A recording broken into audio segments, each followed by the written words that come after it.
impeachment ni VP Inday Sara ay politika. When we say politika, di ba, impeachment is not just a legal but a political process. Ang proseso ng politika as defined in our Constitution is because yung taong to, wala na. As an official, hindi na siya makafunction, wala lang pagtitiwala ang institusyon, nakakasama na sa bansa.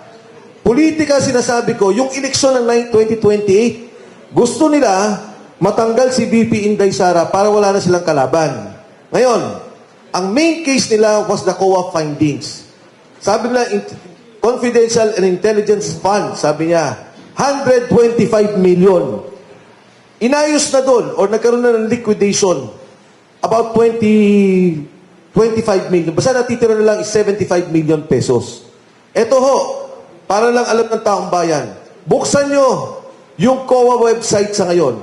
Madali nyo, i-google nyo. Hanapin nyo National Agency. Magkano ang unliquidated, suspended na mga funds of the different agencies? Department of Agriculture, 8 billion pesos. Suspended, unliquidated. Pagdating mo sa DSWD, 10 billion pesos. May investigasyon ba? May hearing ba? May tanggalan ba sa posisyon? Dahil wala namang impeachment yung secretary.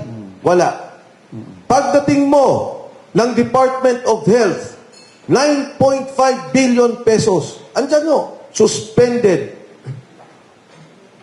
unliquidated. Pero nasa COA pa. Tingnan nyo yung DOH, nakalagay pa doon about 125 million expired medicines or about to expire. May hearing ba? May pandinig ba? So, pinag-uusapan pa lang natin yung mga ahensya dahil pinaparallel ko yung charges nila against the Vice President against the agencies of government. CHED, Commission on Higher Education, 300 million pesos. Andyan po, suspended, unliquidated.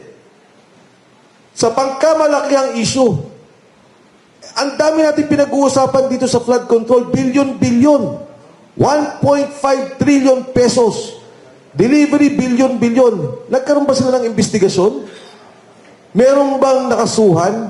So ito yung pangkalatan, tinitingnan natin ang sitwasyon ng ating bansa, yung problema ng korupsyon o yung investigasyon na gusto nila. Ginigipit nyo yung isang Vice President na hindi pa nga nakasuhan, pending sa COA, 75 million. And yet, yung maraming kaso sa ngayon ay hindi nyo pinapansin. Hindi nyo binibigyan pansin dahil sadya ayaw nyo lang tumakbo sa 2028 si Inday Sara Duterte.